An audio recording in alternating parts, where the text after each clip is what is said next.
Hey y'all, welcome back to the garage. Today we're going to be working on Plan B. If y'all watched the last couple videos, the one where we put the crank trigger on Plan B, you know that, and you watch this video after that with it running and going to the poles, you know we got another little issue to take care of. So it's all on the game. Build them, break them, fix them. You know, that's what it is. So y'all hang out and I'll show you what we got going on.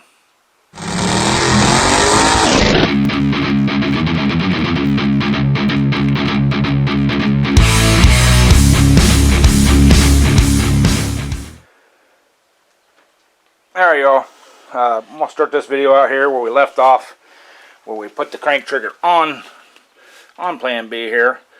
I totally ran out of time trying to get ready for the pull. If you remember, where I landed off the video is we were losing power to the coil in the start position from the key. So what I did is I just hopped on the starter solenoid over here where the battery comes in from the battery and just ran it up to the switch with the fuse in line, and that solved that issue. Then what happened was I wasn't getting spark on number one coil. The pickup, let me grab that pickup. Alright, if you guys remember, this is the pickup that we had on it. This pickup on this side here, the number one cylinder, or I'm sorry, this one, the number one cylinder, is bad. It's either burnout or something, broken wire somewhere. I changed sides on the coil. The problem followed. So pulled that off, went over to the Pro Mod engine, grabbed the crank trigger off of it, bolted it on, and you guys seen, if you watched the pulling video, she ran great. So the other thing I did was I added this front counterbalance pulley here, or yeah, they call them starter pulleys. They're counterbalance, just adds rotating mass. I believe this is a 14 pounder here, so you know that just more rotating mass so that the engine won't bog down as easy. So got that on there. Got the crank, bolting the end of the crank down there, safety thing. So alright, you guys can hear it's kind of raining here, so we're going to do the best we can with the audio. But the issue, let's get to the issue. Alright, if y'all watched the video on the poles out of the hole, this thing ran awesome. Ran great, strong, no bips, no blabos, no nothing, man. Sounded good and strong, but then 100, 150 feet, somewhere in there, just died out. No misses, no nothing, anything. So what I've determined is running methanol takes 2/3 more methanol than it does gasoline. Basically three times the methanol to race gas. The fuel pump that's on this thing was original to the tractor when we bought it, or my brother bought it, and the fuel pressure regulator, it did fine with the race gas. I don't think it has enough volume to run it now that we have it on methanol. So I'm going to pull the fuel pump off my other engine, off Little Red, my original pulling tractor, the 39 cubic inch.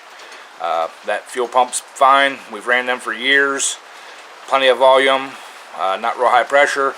So I'm going to pull that off and put it on here. But the other thing I'm also going to do is I'm going to open up the bottom of the fuel tank and put a bigger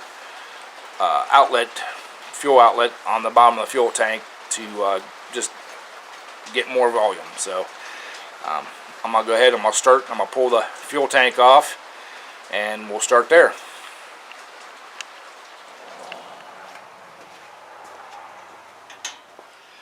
Alright y'all, this fuel tank, it's just looks like a little Tecumseh maybe, like a snowblower tank or something like that. I did did disconnect the fuel line, drained all the fuel out of it, so there's no fuel left in it. I actually just finished that up, so move that back out of the way, and it's just got a couple little 3/8 headed bolts up here, or screws. I imagine that's what these are. So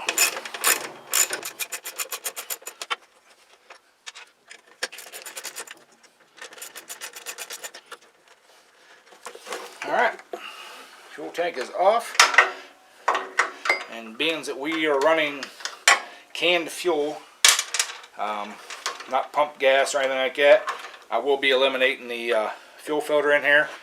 Mark brought up a good point. These things won't flow water, so if I'm getting a little water in the fuel, that may be cutting the volume down. But yeah, here's the bottom of the thing. Fuel tank, fuel outlet. We'll grab a screwdriver, we'll take that off, and we'll bring you all back and show you exactly how small that thing is.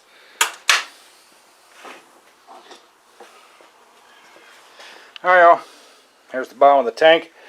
You guys can see just a standard 1/4 inch fuel line there. So let me grab the fitting that we're going to put in there, and I'll show you how much bigger it is. Alright y'all, there's the tank, and there's the fitting we're going to put in it. This is a 5/6, or this is a 3/8. Yeah, 3/8 fuel fitting. We'll run 3/8 line down to the fuel pump just to make sure we're getting enough volume. So, yep, quite a big difference. So, I'm going to cut this off, get that put in there. Show you all how that does. There's just a nut right here. Spins off, and this gasket here goes on the inside. There's another washer that goes here and pinches it, and you just tighten it down. So done it on a bunch of different tanks, works great. So I'm gonna do that, and bring you all back. All right y'all, there she is. She's in there. I did have to move the hole from here over to here.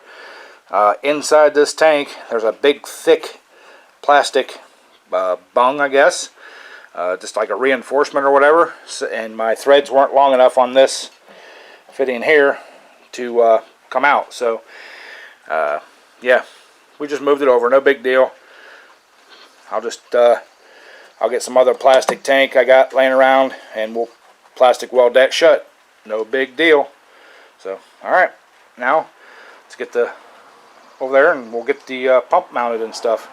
Alright y'all, got the tank plastic welded up, and then for a little extra coverage, I use some stuff called E6000. It's good stuff. It's methanol safe. Methanol won't harm it. It's still a little bit soft. It's only been a couple hours, but yeah, we got it all done, sealed up.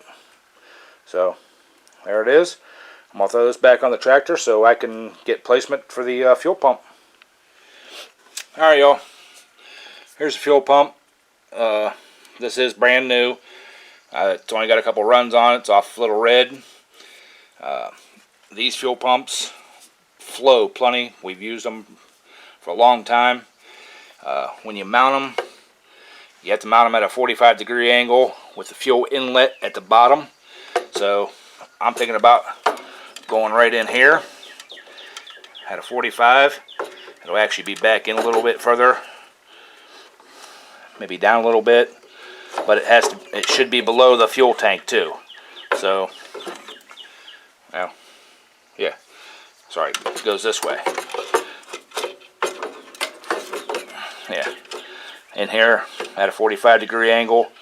I can take this fitting and angle it out, or bring it straight up, whichever way.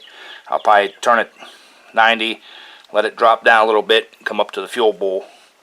So, and I'll put a shut off up by the carburetor where I had it before on Little Red. So, yeah, I think that's going to be the best option for us. There is a bolt down here at the bottom I could possibly use, but it's too far back in. So I'm going to turn this fitting here so I can get my 45-degree angle. I'm going to mark this corner right here where it has to be, and I'll mark the outside here, drill my holes, bolt her up. So let me get that done and we'll bring y'all back. Alright y'all, got it kind of temporarily mocked up in there. I got my fuel outlet coming out of my pump coming up. It'll have a nice arc to it coming up into here. This is where I'll, over there. And then fuel will come out of the bottom of the tank here. I'll turn this just a little bit, and it'll have a nice gradual slope to that coming across there. I'm not going to put the fuel line between the fuel tank and the pump tonight. I want to let that epoxy dry, or that sealant dry completely before I do that. So I'm not breaking it or anything. It's supposed to stay flexible. It does stay flexible, but I'm going to err on the side of caution. I'm going to go ahead and tighten these two bolts up over here, get this thing permanently mounted in there, and then we got to run wires. I'm just going to pick up power off the old fuel pump wire, run it back up here, put a quick connect in there, and we should have power to the fuel pump. So, alright, moving on to the next thing here. We're going to run the fuel line from the carburetor back to the fuel pump. So I'm going to grab that and we'll get busy on that. Alright y'all, got the fuel pump here. That's the line coming out of the fuel pump. Comes over, goes through my shut-off valve. I like my shut-off valve right up here at the top, so I can just pop the hood open, make sure the fuel is on.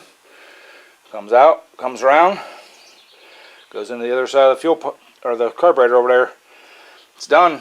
The only thing we have left to do is plumb it from the bottom of the tank here over into the fuel pump. So, and the wiring does work. I'll turn the key on here, and we'll kick the switch on. She pumps. So, alright, that's it. We got the new fuel pump stuff put on. Alright y'all, that's going to do it for this video. Got the new fuel system on Plan B.